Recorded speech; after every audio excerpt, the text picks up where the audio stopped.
America అత్యంత రహస్య strategic bomber బి-2 spirit ఉపయోగించి ఇరాన్పై భారీ వాయుదాడి నిర్వహించింది.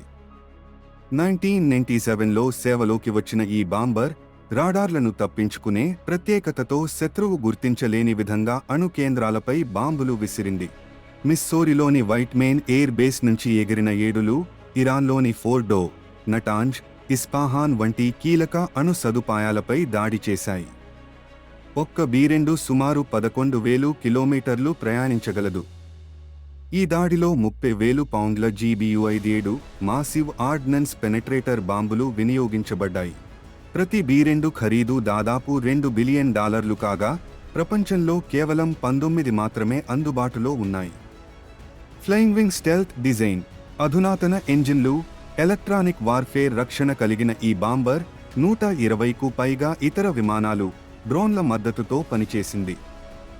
ఈ దాడి ద్వారా అమెరికా తన సాంకేతిక సత్తాను ప్రపంచానికి మరోసారి చాటి చెప్పింది. మరిన్ని అద్భుతమైన వార్తల కోసం మా ఛానల్ను లైక్ చేయండి, కామెంట్ చేయండి, సబ్స్క్రైబ్ చేయండి.